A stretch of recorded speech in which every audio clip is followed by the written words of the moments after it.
السلام عليكم ورحمة الله.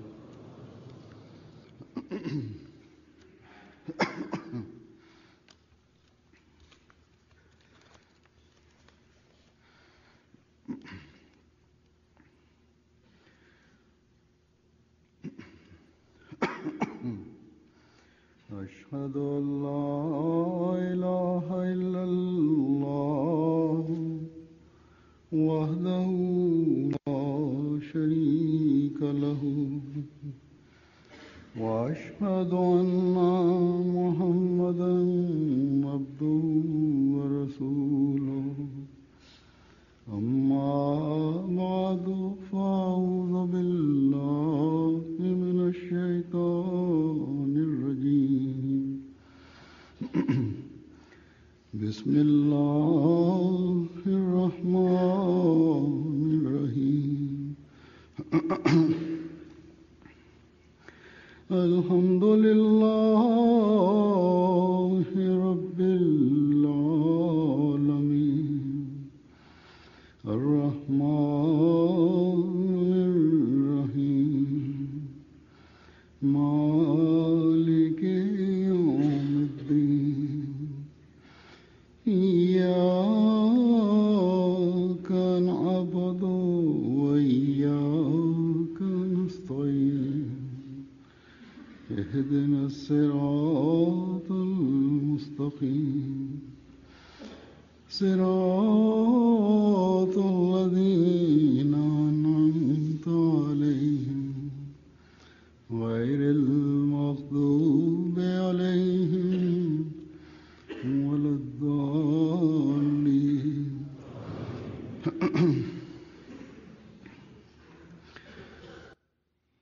Khalifa mtukufu ayyadahu Allahu ta'ala bin Nasrul Aziz anasema kwamba mimi kwa kawaida baada ya mikutano inayofanyika na naeleza kuhusu mafanikio iliyopatikana katika mikutano au naeleza madhumuni ya shukrani ya Mwenyezi Mungu baada ya mkutano. Kwa fadhili za Mwenyezi Mungu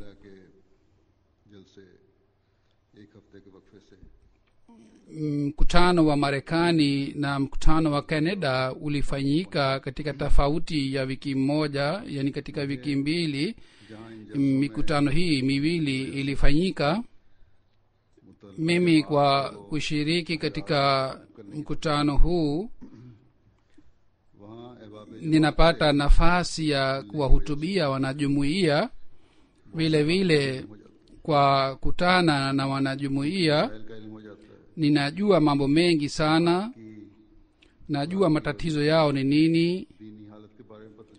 Vile vile najua hali ya hulka ya jumuiya na vile vile hali ya imani yake, na kwa sababu ya hii inakuwa rahisi kuwaelekeza na kuwapatia mwongozo.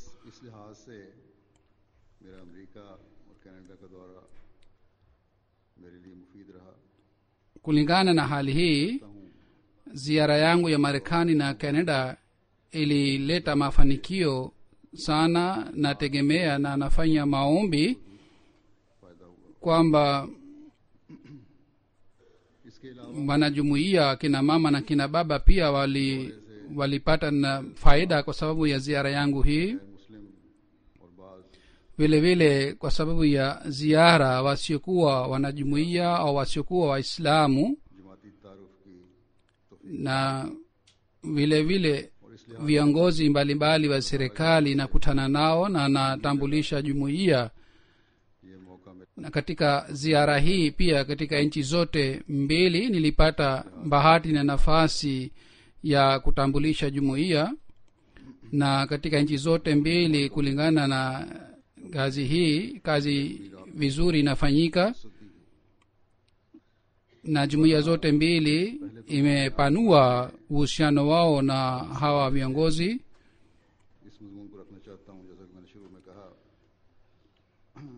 Kwanza kabisa nataka kuweka mbele yenu madhumuni hii kama niliyotangulia kusema kwamba kwamba nataka kueleza madhumuni ya shukrani. इंतहाई शुक्रगुजार होना चाहिए कि उसने हमें तौफीक अता फरमाई। Mimi mwenyewe na nyinyi pia mnatakiwa mshukuru Mwenyezi Mungu sana, ambaye alituwezesha kwamba tulishiriki katika mikutano hii. और हर तरह Kisha Mwenyezi Mungu aliweka baraka sana, ये अपने इख्तिताम को पहुंचे। na kwa kila baraka mikutano yote miwili ilikwisha vizuri, मैं alhamdulillah. America के जलसे में भी और कनाडा के जलसे में भी बयान करता Lakini रहा kama कि जलसों katika mkutano wa Marekani na katika mkutano wa Canada pia niliendelea kueleza kwamba lengo haswa la mkutano ni kuleta mabadiliko mazuri ndani yetu. उस वक्त है जो जलसे के जरिए से मिलती है। Khaira hii na baraka hii inapatikana और फिर madamu tutaleta mabadiliko mazuri ndani yetu kwa kupitia mikutano हिम्मत के साथ hii. इन तब्दीली Tena mabadiliko haya yasiwe kwa muda, बार बार bali mabadiliko haya yanatakiwa खुदा ताला yawe sehemu ya maisha yetu. गुजार होने के मजमून को भी खोल। Naeleza jambo hili mara kwa mara, शुक्रगुजारी का मजमून na kitu hiki kinafungua madhumuni ya shukurani ya Mwenyezi Mungu pia. अल्लाह ताला के Na madhumuni ya shukurani inapokuwa wazi,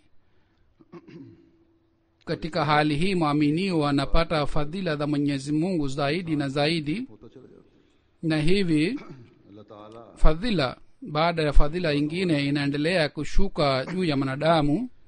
वो अपने Mwenyezi Mungu ambaye ni mkweli katika ahadi zake, yeye ये ऐलान फरमाया अल्लाह ताला ने amewaahidi watu wanamshukuru, na ametangaza hii kwamba la in shakartum la azidannakum, और भी ज्यादा तुम yani kama बस mkishukuru nitawazidishieni. तो और ऐसा नात को Basi Mwenyezi Mungu ये मजीद बढ़ा देता है जो उसके शुक्रगुजार हैं।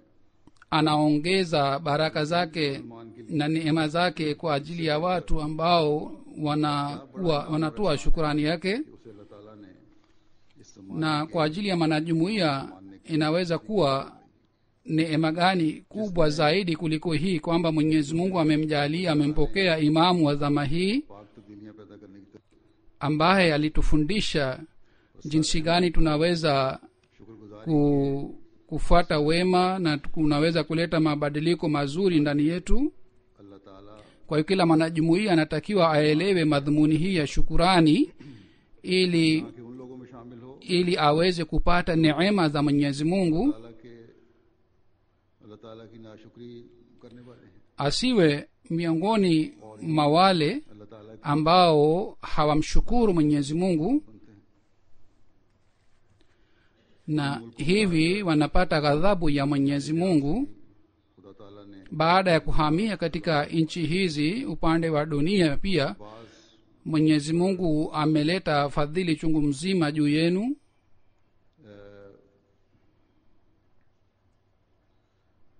ये फजल बहुत ज्यादा हुआ है। अक्सरियत Na wengine wamepata भी fadhila za Mwenyezi Mungu kupita kiasi, हालात से बेहतर हुए हैं। और जैसा कि मैंने wengi hali yao ya kisasa ni bora zaidi kuliko zamani. जो यहाँ Kama niliyosema katika hutuba yangu ya mkutano kwamba Mwenyezi Mungu alifanya mipango ya kutuleta katika nchi hizi, हालात आपके बेहतर हुए हैं। ये भी अहम na kwa sababu ya hii hali yenu ya dunia imeboreka, वो लोग na hii pia ni baraka ya jumuiya. और खुदा ताला की नजर में गिरे हुए हैं जो यहाँ आए Wale ambao यहाँ पाँव टिकाए wamepata ghadhabu ya Mwenyezi Mungu na hawamshukuru Mwenyezi Mungu, wale watu ambao walikuja kwa jina la jumuiya na walifanya asylum, जमात से अलहदा हो गए। na hali yao ilipoboreka walianza kuleta shutuma dhidi za jumuiya na walitengana na jumuiya. ये जो मुहावरा है कि खास Mwenyezi Mungu hajali watu wa aina hii. ऐसे लोगों को भी साथ करता है।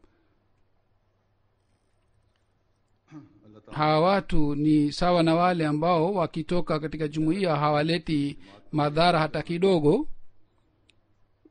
Mwenyezi Mungu kwa kuwatingisha watu aina hii amefanya neema juu ya jumuiya. वो हकीकत में खुदा ताला के Kila mwanajumuiya anatakiwa akumbuke kwamba anaweza kumshukuru Mwenyezi Mungu उसकी रजा को हासिल करने की कोशिश करता wakati है, मकसद पैदाइश को पहचाना। wakati atatanguliza ridhaa ya Mwenyezi Mungu na atazingatia kila wakati, na kwa kuzingatia आपको ridhaa ya Mwenyezi Mungu alete mabadiliko mazuri ndani yake, जो हमारे सामने हमारे na ajitahidi kufuata सल्लल्लाहु ule mfano ambao ni mfano wa mtume wetu Muhammad sallallahu alaihi wa alihi wasallam. अलैहि वसल्लम Katika riwaya inapatikana ताला के kwamba mtume sallallahu alaihi wasallam kabla ya kulala usiku alikuwa akikumbuka neema za Mwenyezi Mungu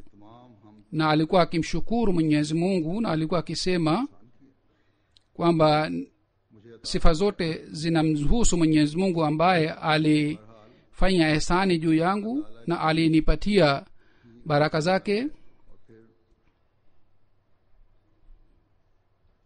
Ni बातों का sifa njema zinamhusu Mwenyezi Mungu, रवायात में आता है कि आप सल्लल्लाहु अलैहि वसल्लम के पांव सूज जाते थे। na hii ilikuwa hali ya mtume sallallahu alaihi wasallam, kwamba inapatikana katika riwaya kwamba alikuwa akifanya ibada kiasi hiki kwamba miguu yake ilikuwa ikivimba, na alipoulizwa kwamba kwa nini anafanya juhudi hili, na alijibu kwamba je, nisimshukuru Mwenyezi Mungu? उसकी उम्मत का भी फर्ज है कि अपनी इस्तेदादों के मुताबिक Basi wale ambao ni wafuasi wa huyu mtume wetu sallallahu alaihi wasallam pia ni jukumu lao kwamba wafuate mfano huu mwema wa mtume sallallahu alaihi wasallam, ili sawa na ahadi ya Mwenyezi Mungu waweze kupata mapenzi ya Mwenyezi Mungu katika maisha yao, kama anasema Mwenyezi Mungu kwa kumhutubia mtume sallallahu alaihi wasallam kwamba fattabiuni yuhibbukumullah,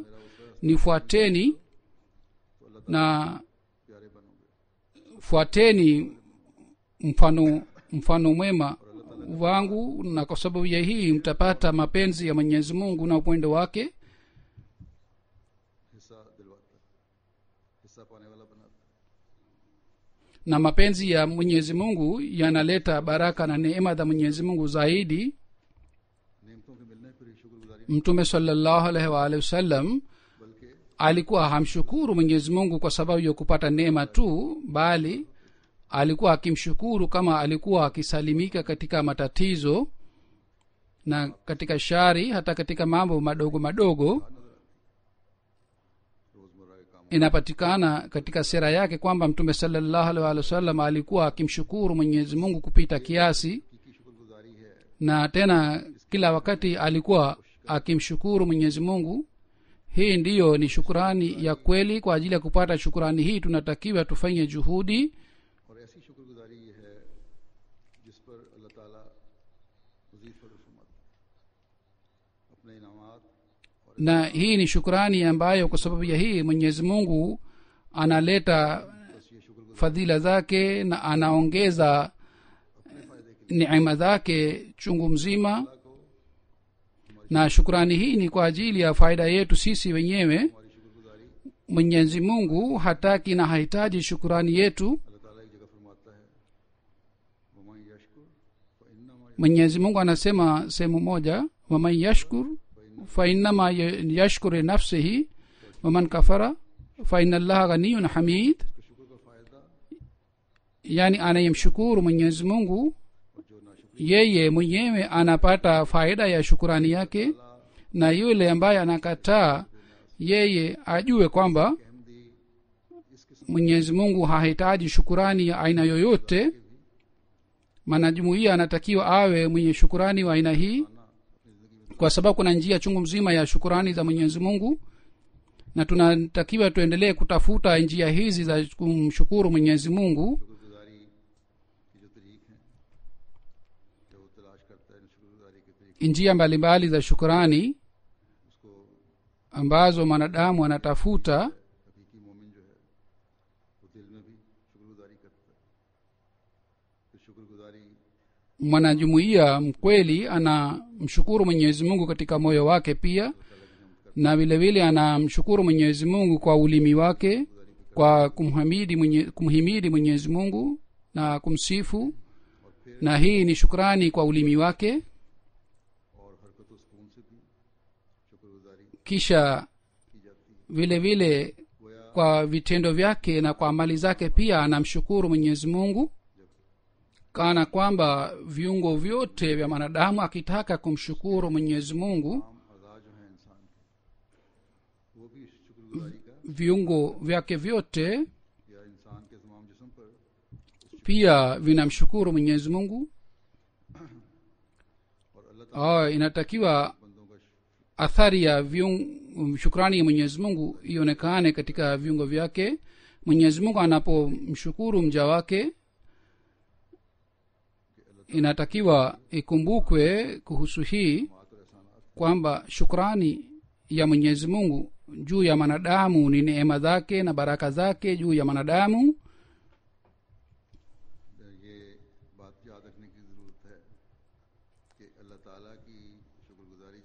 kuna haja ya kukumbuka kitu hiki kwamba mwanadamu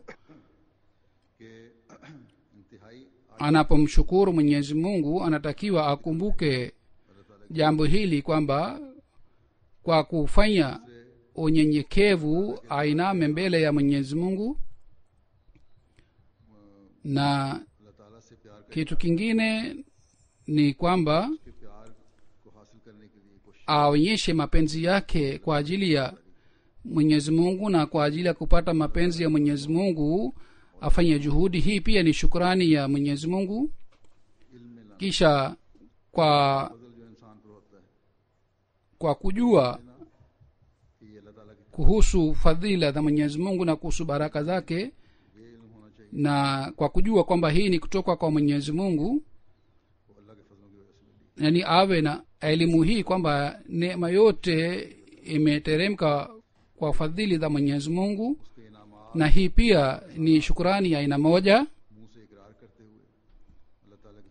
kisha vile vile kwa kutaja neema za mwenyezi mungu amhamidi mwenyezi mungu kwa ulimi wake na aendelee kufanya hivi. Hii pia ni shukrani. vile vile atumie neema za mwenyezi mungu kama inayotakiwa, na atumie neema za mwenyezi mungu kwa ajili ya kutafuta ridhaa ya mwenyezi mungu. Na kwa sababu ya kufanya vitu hivi na mambo haya,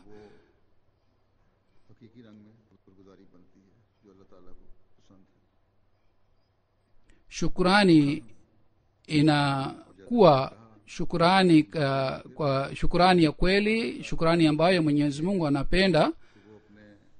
Kama nilivyosema kwamba mwenyezi mungu anapomshukuru mja wake, maana yake ni kwamba anamjalia mja wake neema zake zaidi na zaidi. yani mwenyezi mungu anasema mkinishukuru hivi la azidannakum, mimi nitawazidishieni na mtapata baraka zaidi.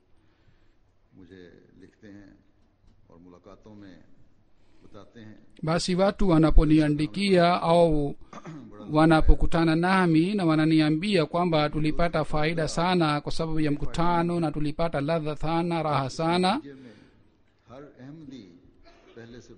faida hii itakuwa faida wakati kila mwanajumuiya atainama zaidi mbele ya mwenyezi mungu zaidi kuliko zamani, na atamwabudu mwenyezi mungu zaidi kuliko zamani.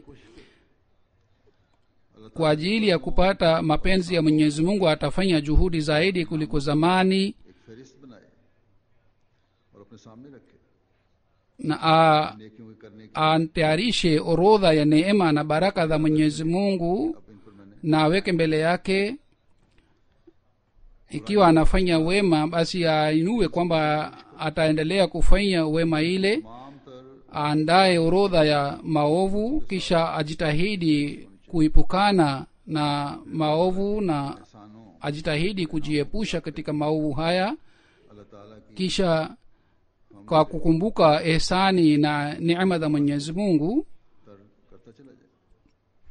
aendelee kumsifu Mwenyezi Mungu kwa ulimi wake na aendelee kufanya hivi फजलों na और इनामों का ajiimarishe katika jambo hili kwamba ताला ने sitatumia vibaya neema za Mwenyezi Mungu na baraka zake.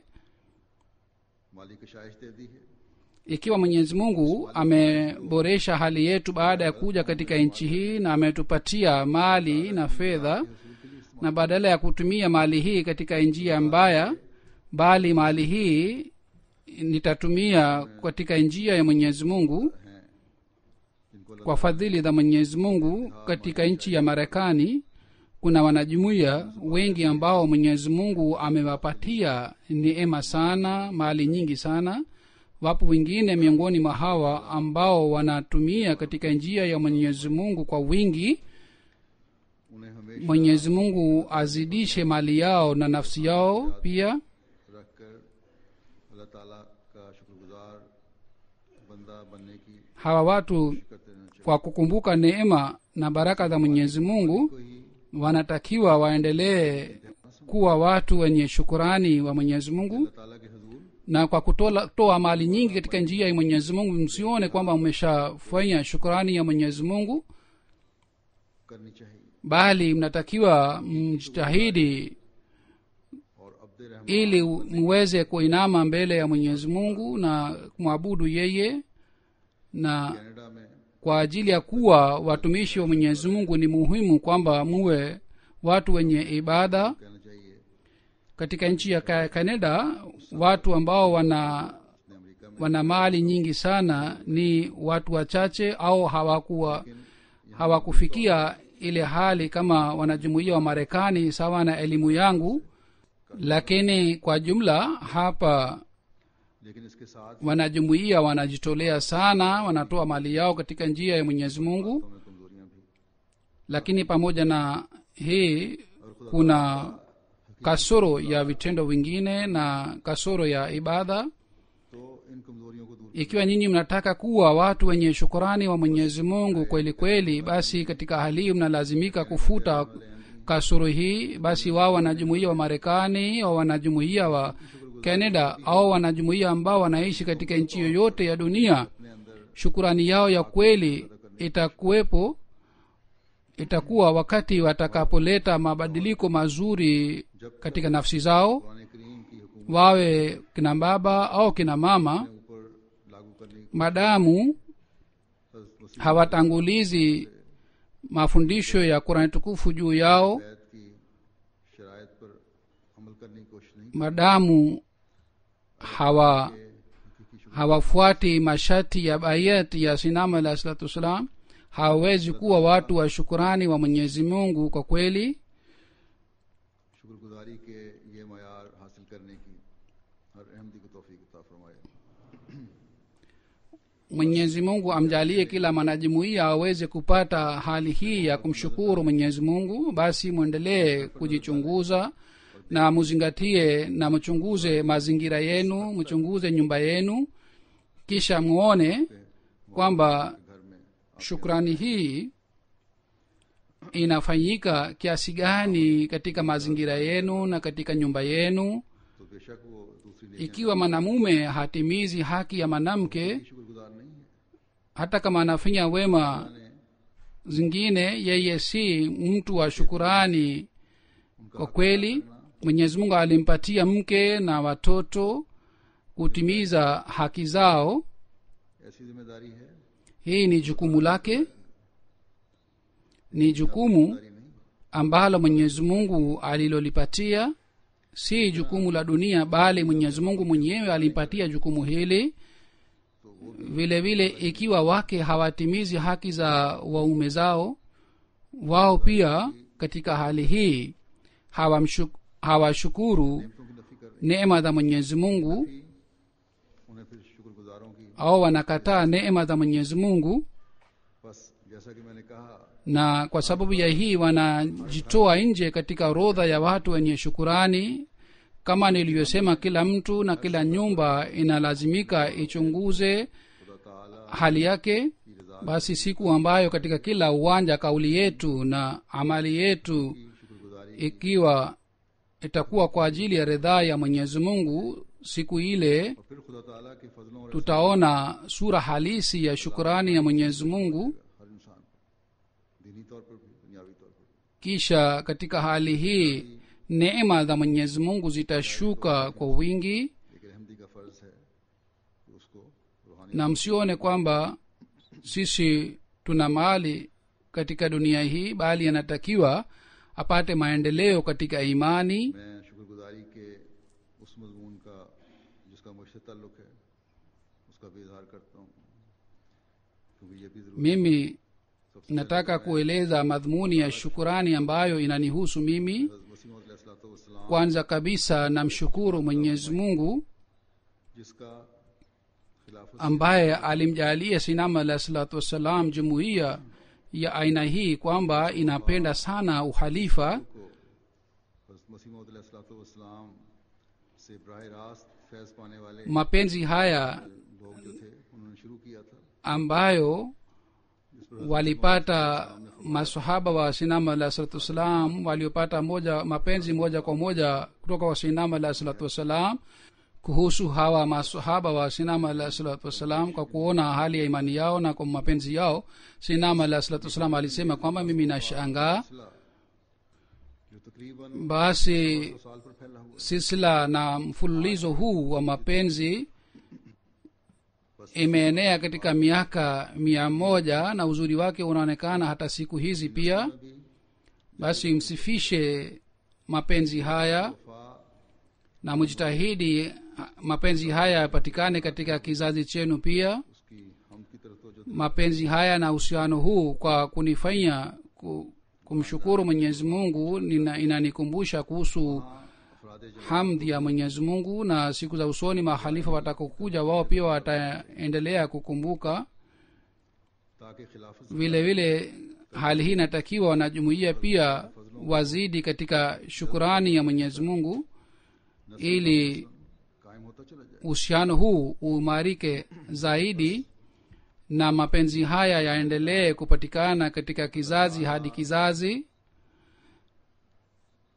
का शुक्र Kama nilivyosema, को इखलास व वफा mimi namshukuru Mwenyezi Mungu वफा को कायम रखा हुआ है और दुनिया ambaye किसी की कोने alibakisha mapenzi haya ya wanajumuiya. में नजर आता है। Tukienda katika kona yoyote ya jumuiya, uhusiano huu na mapenzi haya yanapatikana na yanaonekana, na hali yake niliona katika ziara yangu hii ya Marekani na hapa pia katika Canada, na ndani ya watoto na ndani ya wakubwa na ndani ya kina baba na kina baba na wazee na ndani ya vijana pia. मादी सोच रखने वाले लोग रहते हैं। Dunia inaona kwamba katika nchi ya Marekani watu wana fikira ya dunia tu के साथ na hawahusiki na dini, मेरे दो lakini kwa mapenzi होता था na kwa shauku कर इखलास व walinipokea katika wiki mbili na walionyesha mapenzi yao katika wiki mbili. मेरे साथ रहकर और सफर में भी साथ रहकर Vijana waliojitolea wiki mbili walikuwa pamoja nami katika safari yangu pia. Waliacha biashara yao ऐसे भी थे na kibarua yao, na wengine waliacha kibarua kwa sababu ya safari hii. जलसे के लिए Wapo wengine ambao waliniambia kwamba walipata kibarua hivi karibuni, na kwa ajili ya jalsa na kwa ajili ya kukutana nawe tulikuwa hatukupata likizo, lakini tumeacha kazi yetu na kibarua yetu na tumekuja kushiriki mkutanoni. Mwenyezi Mungu aweke baraka katika mali yao, na Mwenyezi Mungu aweke baraka katika nafsi zao na katika mali zao pia.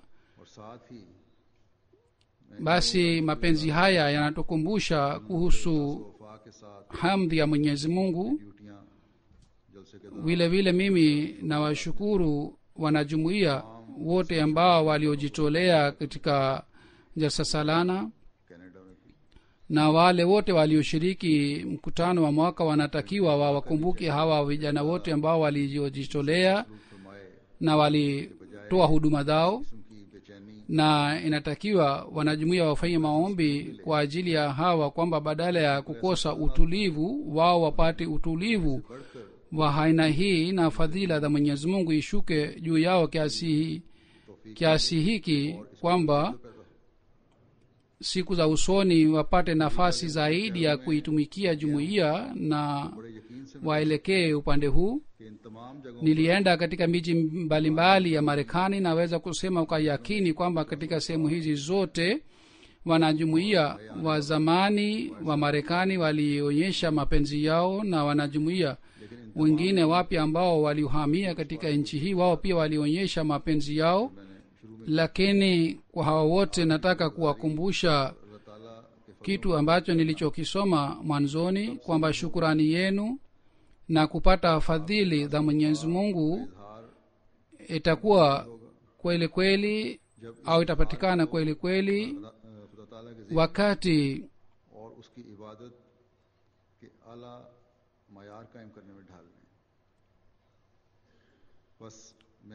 wakati mapenzi yenu yatawazidisheni katika ibada ya Mwenyezi Mungu. Madhumuni ya shukrani ambayo nilianza mwanzoni mwisho wake ni hivi kwamba halifa wa jumuiya na wanajumuiya kwa kuwa watumishi wa Mwenyezi Mungu watimize haki ya shukrani ya Mwenyezi Mungu. Marekani katika safari hii nimeona vijana wamepata nafasi ya kutambulisha jumuiya katika viwanja mbalimbali na wamepata bahati ya kufikisha ujumbe wa Islamu, na kwa fadhili za Mwenyezi Mungu wana uhusiano mzuri na watu mbalimbali.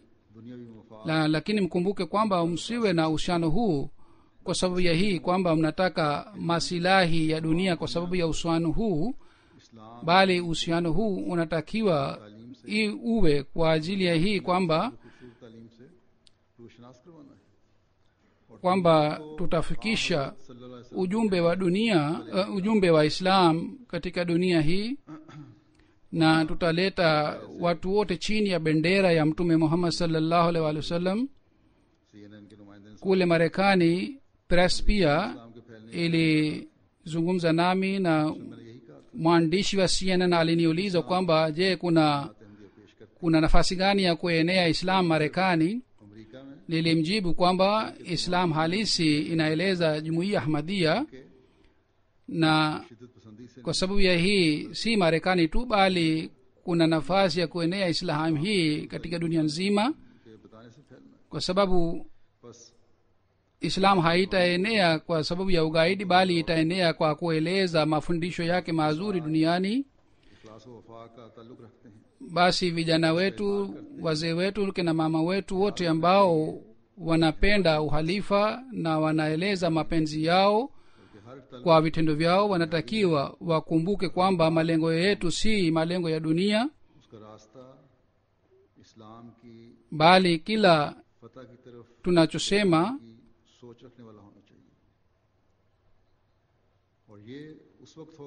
inatakiwa iwe kwa ajili ya kuwa na fikira ya kupata ushindi wa Islam.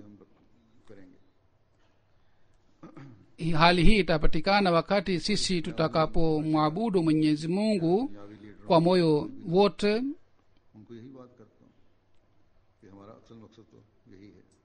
Hazur anasema, mimi naeleza jambo hili mbele ya watu, wao watu wa dunia au watu wa dunia. Kwa jumla, kwa fadhili za Mwenyezi Mungu, ziara ya Marekani ilileta baraka sana. Mwenyezi Mungu afanye ziara hii endelee kuleta matunda mazuri siku zijazo. Pia misikiti mpya pia ilifunguliwa kwa fadhili za Mwenyezi Mungu. Jumuiya ya Marekani pia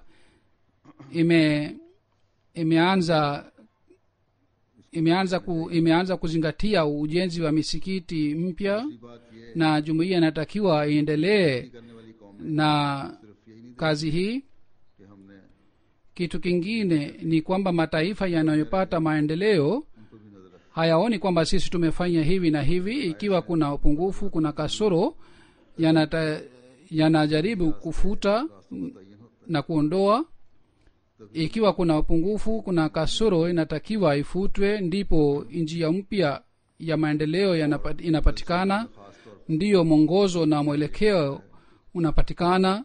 Na hususan katika siku za jalsa, iwe ya Marekani au ya Canada, ikiwa upungufu ulibaki, inatakiwa kiwe kitabu chekundu ambamo kasoro hii na upungufu huu uandikwe. Kwa mfano huko Marekani, mimi nawaonya watu kwamba kwa sababu ya vita au kwa sababu ya maafa hali ya aina hii, inatakiwa sisi tuwe na vifaa vya kutosha katika majumbani kwetu, na vile vile katika jumuiya zote pia, kwa sababu Marekani maafa yanakuja mara kwa mara. Kule sehemu yote ambapo msikiti unajengwa, kule inatakiwa jumuiya ifanyie mpango wa umeme na maji, kwa sababu bila hii maisha hayawezi kupata maendeleo. Hivi karibuni tulienda sehemu fulani na baadaye tufani ilikuja, na kwa sababu ya hii umeme ulikatika na maji pia yalikatika ya eneo lile, na kuliko hakuna mpango wa umeme na mpango wa maji katika jumuiya ile. Inatakiwa iwe mpango wa umeme na vile vile ya maji katika kila makao makuu yetu. Huenda hii ilikuwa kudra ya Mwenyezi Mungu, na watu wengine wana maoni haya kwamba hii ilikuwa kutoka kwa Mwenyezi Mungu. Kwa kawaida onyo inakuja kabla ya tufani, lakini safari hii kulikuwa hakuna onyo kutoka kwa serikali. Labda sehemu nyingine watu walikuwa na mpango wa kuleta shari, lakini hivi Mwenyezi Mungu aliwafedhehesha katika mpango wao. Lakini sisi tunatakiwa tuwe na mpango mkamilifu katika mission house zetu. Sasa mimi naeleza kuhusu jumuiya ya Canada. Labda wanafikiria kwamba mimi naendelea kueleza habari ya Marekani tu. Mimi nimeshaeleza sifa za Marekani na kasoro pia, na sasa naeleza hali yenu. Kama niliyosema kwamba jumuiya nzima inatakiwa imshukuru Mwenyezi Mungu na impende Mwenyezi Mungu.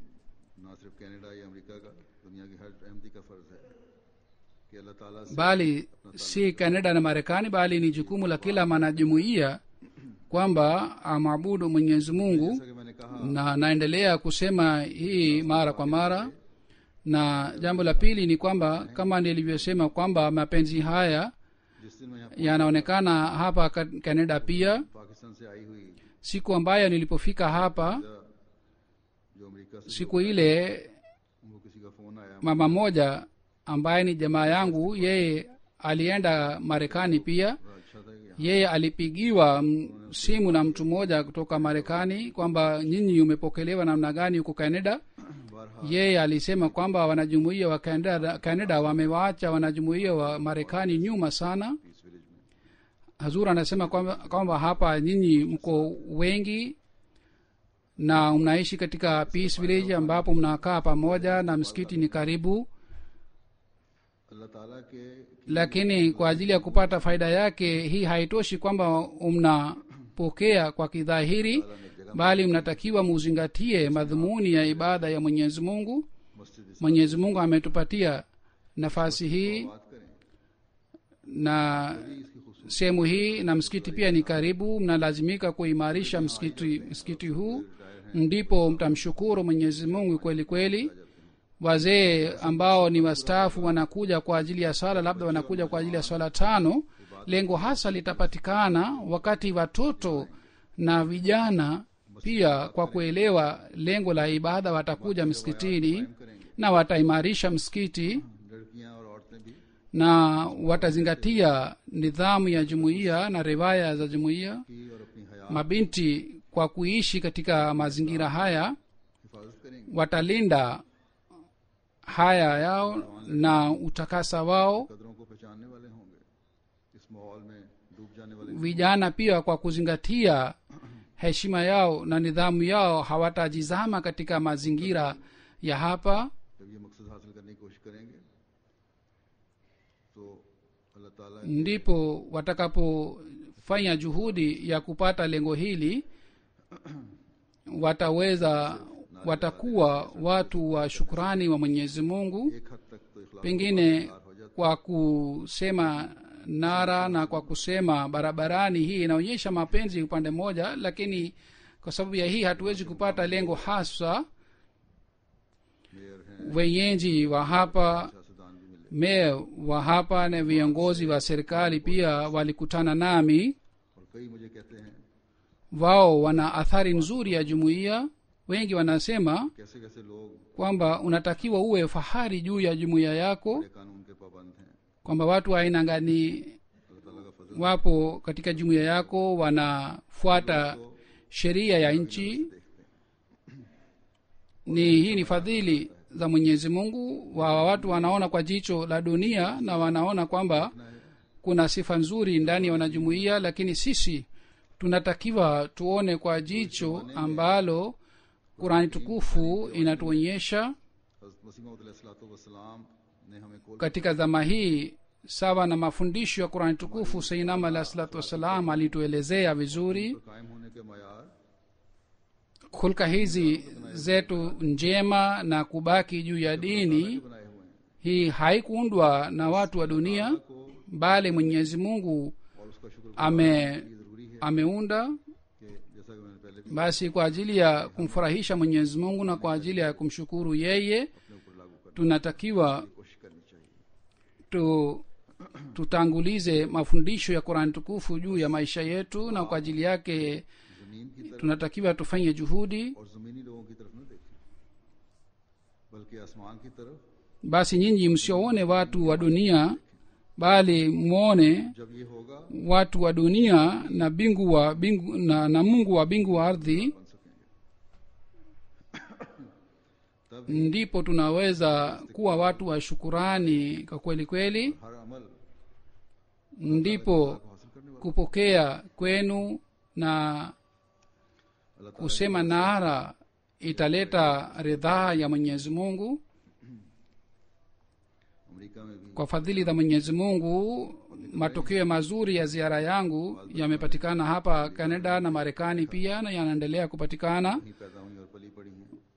Mabinti wengine waliniandikia kule Marekani ambao walizaliwa kule kule, na mabinti wa hapa pia waliniandikia ambao wamezaliwa hapa hapa, हमें औरत के तकद्दुस का kwamba kwa kusikia hutuba zako sisi tumejua kuhusu एहसास हुआ है। utakaso हमारी wa mwanamke अहमियत पता लगी, पर्दे की अहमियत, na kuhusu heshima yake, na sisi tumejua umuhimu wake, na tumejua umuhimu wa hijab ni nini, इसी तरह नौजवानों ने ये भी लिखा na tumejua heshima ya mwanajumuiya, binti mwanajumuiya ni nini. लिखा Na vijana waliniandikia kwamba wamejua umuhimu wa sala ni nini, पैदा नहीं होता na mabinti waliniandikia kwamba tulikuwa tukisema kwamba hatuwezi kufanya hijab katika mazingira haya, lakini tulipokuja mbele yako kwa kuvaa hijab na kwa kusikia hutuba zako, sasa sisi tunaahidi kwamba sisi hatutavua kanzu yetu na hijabu yetu. Hii ndiyo ni fikira. Mwenyezi Mungu aendelee kuboresha fikira hii, कि उन्होंने ये ऐद किया कि हम अपने तकद्दुस की हिफाजत करेंगे।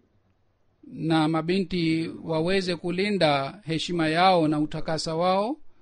कि आइंदा Vile vile wengine waliokuja kukutana nami waliniahidi kwamba siku za usoni utapata malalamiko, na waliniandikia pia upande wa swala. कि वही है जो दिलों पर कब्जा रखता है, Mambo haya yote yananikumbusha kuhusu shukrani ya Mwenyezi Mungu. Ni yeye ambaye ana वही है जो जुबान में असर कायम करता है, ana uwezo juu ya mioyo ya watu. Ni yeye ambaye anaweka athari katika ulimi. खलीफा की Namna gani yeye अपने अंदर पाक तो दुनिया पैदा करने की तरफ aliwajalia kwa kutii hawa mabinti na vijana wameelekea काम की पहचान करवाने kwa kuleta mabadiliko mazuri ndani yao, चंद दिन पहले झिझकने वाली na hawa wamesimama kwa ajili ya kujitambulisha katika mazingira, na hivi karibuni walikuwa wakiona haya शुक्रगुजारी kwa का इजहार kwa ajili ya kujitambulisha. ताला के साथ Na hawa ambao करना चाहिए। mabadiliko mazuri yamepatikana ndani yao, अपनी इस पाक तब्दीली को wao pia wanatakiwa mshukuru Mwenyezi Mungu kwa ahadi hii ताला से kwamba watabakisha मांगते हुए mabadiliko haya mazuri, उसके आगे झुकेंगे ताकि na kwa kuomba fadhili za Mwenyezi Mungu जो उनमें पैदा हुई है wataendelea kuinama इस तरह जिन mbele yao, वर्तमान में कोई तब्दीली पैदा na hali iliyopatikana hapa सोच के साथ iendelee kubaki katika mioyo yao, na vile vile mabadiliko yaliyopatikana ndani ya vijana wao pia waishi kwa fikira hii kwamba mabadiliko haya mazuri yataendelea kubaki ndani yao. बीवियों को खामदों Niliwahi kueleza kuhusu haki za wanawake na wanaume. की फजा घरों में पैदा होनी चाहिए। Kwa ajili ya hii mnatakiwa mkumbuke hii pia kwamba mpatane huko nyumbani kwenu, kwa sababu siku hizi mfarakano काम न लेना unapatikana nyumbani kwa sababu hakuna tabia ya kutegemeana से टाइम ले na मियां बीवी को आपस में hawasemi ukweli. बाद में लेना चाहिए। Basi kwa kusema kweli नौजवानों में जो रिश्ते आज mnatakiwa mutegemeane, माँ बाप के कहने पर शादी करते हैं तो फिर वफा से निभाएं। vijana ambao wanaoa siku hizi kwa kusema wazazi, ikiwa wao wanaoa basi wanatakiwa watimize ahadi yao, lakini kama wanataka kuoa sehemu ingine, अपने वालिदैन को बता katika hali hii शादी से पहले kijana hatakiwi aharibu maisha ya msichana, wala msichana hatakiwi aharibu maisha ya kijana. Aseme waziwazi, awaambie waziwazi wazazi wake kwamba mimi sitaki kuoa hapa. दुनियावी बातों Kumbukeni kila wakati kwamba msingi wa harusi ni juu ya utakaso, शादी करने si juu ya mambo ya dunia. Ndiyo maana Mtume sallallahu alaihi wasallam alipomwambia mtu kwamba की न देखो wakati anapotaka kuoa atafute sifa 4, lakini alisema atangulize sifa ya dini, asiangalie mali, kabila wala kitu kingine cha dunia. Vijana ambao wanataka kumwoa binti mwenye dini, wao wenyewe pia wanatakiwa wawe wenye dini. Mimi naendelea kueleza hii katika hutuba yangu ya nikaa. और शुक्रगुजारी Ikiwa vijana wetu na wasichana wetu watakuwa wenye dini, मातहम लेके क़याम का मकसद है। basi katika hali hii tutaweza kupata hali ya shukurani ambayo ni lengo la kuanzisha jumuiya hii. कि हमारी बुनियाद पाकीज़गी पर है। दुनियावी Na vile vile kumbukeni यहाँ के आज़ाद माहौल jambo hili pia kwamba sisi tuna msingi wetu ni juu ya uchamungu, si juu ya mambo ya dunia. ये लोग बड़े खुश हैं। ये आज Kwa kuzingatia mazingira ya hapa, msiharibu maisha yenu. आखिरी नतीजा Hawa watu wa dunia wanafurahi kwa miaka michache, lakini matokeo yao ya mwisho ni ya kutokuwa na utulivu. Kwa hiyo tangu mwanzo muweke fikira zenu sawa na mapenzi na sawa na ridhaa ya Mwenyezi Mungu. कि दुनियावी लिहाज Huzur anasema kwamba hapo mwanzo, kama nilisema, kwamba upande wa dunia में घरों में बेहतरी आई है। kwa fadhili za Mwenyezi Mungu, याद रखें katika familia chungu mzima hali imeboreka. और इसकी चक्कर Kwa hivyo mkumbuke fadhila hii za Mwenyezi Mungu, बल्कि याद रखें हमेशा कि अल्लाह ताला ने ये फजल आप पर msijizame katika dunia, bali kumbukeni kwamba Mwenyezi Mungu ameleta fadhila hii, अपनी असल को हमेशा याद रखें। na mkumbuke msingi wake pia, माजी को हमेशा na mkumbuke asili yenu, अल्लाह ताला ने जो फजल फरमाए हैं na mwendelee kukumbuka और ये फजल wakati wa zamani yenu, ताला का शुक्रगुजार kisha बनाने वाले होने चाहिए। muone एक Mwenyezi Mungu ameleta fadhila gani, na hivi mnatakiwa mumshukuru Mwenyezi Mungu. गुजार बनता है। Mwaminio mkweli ni yule ambaye kwa kukumbuka mambo haya yote anamshukuru Mwenyezi Mungu. मजमून पर अमल शुरू किया है। ikiwa ameanza kufuata madhumuni ya shukurani दोस्तों katika hali hii mkumbuke jambo hili pia. Mfarakano unapatikana baina ya ndugu, baina ya rafiki na jamaa. mujaribu kuondoa ule mfarakano, ताला के फजलों को समेटने वाली है, kwa sababu kuondoa mfarakano अब्द शकूर बनाने वाली pia inavuta fadhila za Mwenyezi Mungu na inamfanya mtu kuwa mtu wa shukurani wa Mwenyezi Mungu. Basi mambo haya yote anatakiwa kila mmoja akumbuke. तो बड़ी तादाद Mimi napotoka सड़कों पर खड़े होते हैं, kutoka nyumbani, आवाजें हर तरफ से आ रही होती हैं, watoto kwa wingi wanasimama barabarani na wanasema salam salam, सलाम और सलामती na wanapiga nara, जन्नत na के माहौल को mazingira haya ya kueneza salam सलाम तक न रखें, kwa hakika ni mazingira ya pepo. Basi hii siwe salamu ya kidhahiri, और आइंदा bali को भी समान कर mfanye salam ya kweli na ya uhakika, na kwa sababu ya hii mupate neema pepo ya hapa na ya akhera pia. इखलास व वफा के मुख्तलिफ इजहार हो रहे होते हैं, Watoto wanapiga nara और बच्चों में अमूमन ये जोश na wanaonyesha mapenzi yao kwa njia mbalimbali, इस जोश व खरोश को na watoto wanakuwa na shauku sana ya kufanya hivi. बड़े कोशिश करें, और Kwa ajili ya kubakisha shauku hii, wakubwa wanatakiwa wafanye juhudi, na juhudi ni hii kwamba wao wenyewe na बताएं कि इसकी हकीकी रूह क्या है, watoto pia wajitahidi kupata roho hii halisi, na wawaambie watoto pia roho ya salam na nara ni nini, जब बड़ों के अमल अल्लाह ताला na roho na uhakika utakuwa wazi wakati wakubwa na watoto watafanya vitendo kwa ajili ya ridhaa ya Mwenyezi Mungu, watafanya juhudi kwa ajili ya kutimiza haki za ndugu zao. सबको समझना चाहिए, Basi इस्लामिया को भी kila mmoja anatakiwa aelewe jukumu hili vizuri. Wasimamizi pia, ये सिर्फ kwa upande wa usimamizi nataka kuwakumbusha kama niliyosema kwamba si kwa ajili ya Marekani tu, कि आपके लिए भी है, कनाडा के लिए bali कमियों और कमजोरियों hii ni kwa ajili yenu pia, yani kwa ajili ya jumuiya ya Canada, से लाल किताब में दर्ज करें, kwamba mchunguze kasoro yenu na upungufu wenu, na kisha muandae orodha na muandike katika kitabu chekundu, na makani mtakapoandaa mipango ya mkutano muzingatie kasoro hii.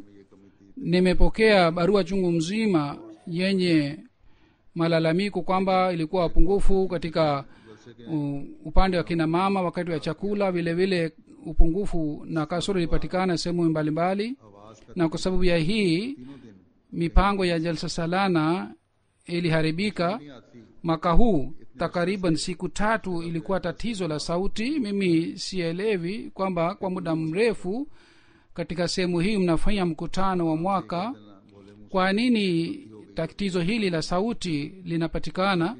Na kusema kwa mdomo kwamba tulikosea au upungufu ulikuwa kwa sababu fulani na fulani, hii haitoshi, bali mnatakiwa mutafute sababu yake ni nini, ili kasoro hii isipatikane siku za usoni. Huzuri anasema, mimi nasona kwamba ऐसी सब सूरत wanajumuia viongozi hawashirikiani, ndiyo maana shida hii ilipatikana. जमात के अफराद Ikiwa hali hii ikipatikana, yani kama hakuna को भी ushirikiano, basi katika hali hii baraka haipatikani. Hakuna shaka kuhusu imani wanajumuia, lakini wenye madaraka pia wanatakiwa wachunguze amali yao na kazi yao. और बिला वजह हर एक Basi amir sahib pia anatakiwa achunguze kwa makini sana, na yeye hatakiwi kwamba ategemee kila mmoja hivi hivi.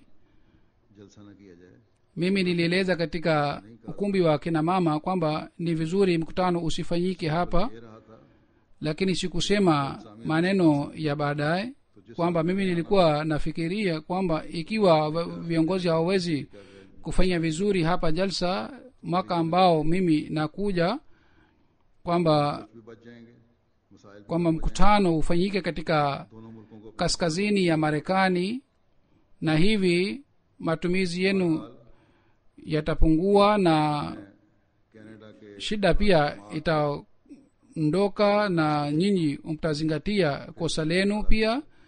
अहदेदारों को एक मौका सोच Lakini mimi ninapoona imani ya wanajumuiya wa Canada, nafikiria kwamba na viongozi wanatakiwa wapewe nafasi mara moja, बताने की जरूरत नहीं। na wenye madaraka ambao vichwani vyao kuna dunia, wao wazingatie, wachunguze hali yao और औरतों में भी दोनों जगह ये सूरत हाल है। ili waendelee kupata nafasi hii ya kuhudumia dini.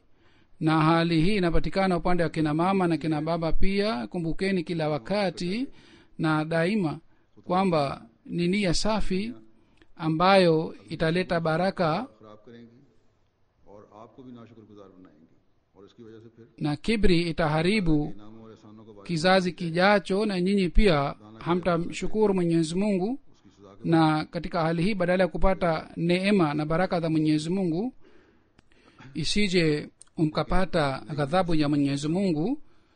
कि वो बड़ों की अच्छाइयां तो देखें, Lakini nataka kuambia vijana kwamba wao wazingatie uzuri wa wakubwa, wasizingatie ubaya wa wakubwa, wasione kwamba yoyote wanafanya vizuri. Inatakiwa tuzingatie Canada में uzuri na tusizingatie ubaya, hasusan vijana. नजर आई या वही जो ताल्लुकात थे उनको कायम Katika Canada पहले से बने हुए nimeona kwamba के बड़े हैं, और ज्यादा सुलझे हुए लोगों से wanajumuiya wameboresha uhusiano wao na wasiokuwa तरह करे wanajumuiya. Na safari hii निकले lilikutana na watu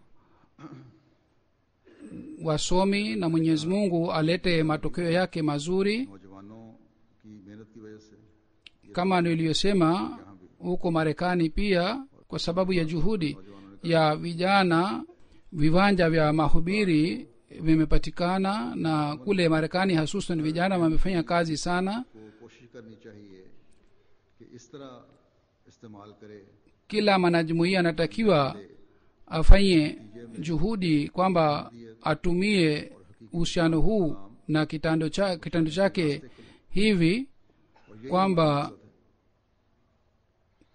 njia za kufikisha ujumbe wa Ahmadia zifunguliwe, शुक्रगुजारी zifunguke.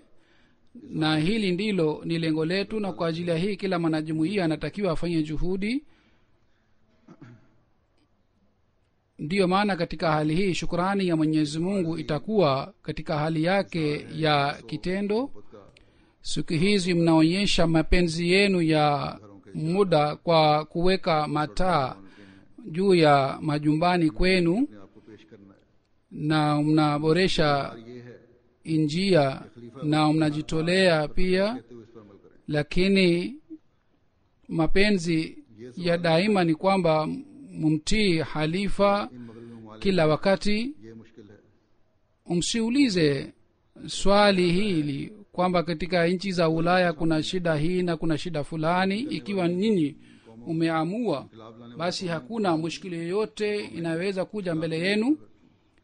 Na mataifa yanayopata mapinduzi hayazingatii mushkil wala shida, सिर्फ सोच बदलने की bali yanazingatia mipango yao. चीज है, Kuna haja ya kubadilisha fikira tu, इनकलाब लाने का बायस बनाएगी na hiki ni kitu ambacho कि आप सब इस सोच के साथ kitatupatia nafasi ya kuleta mapinduzi duniani. तौफीक अता फरमाए। Mwenyezi Mungu ajalie kila mmoja wenu aweze kuishi maisha yake kwa fikira hii. Mwenyezi Mungu anijalie pia kwamba mimi niendelee kutimiza haki za wanajumuiya. Amin.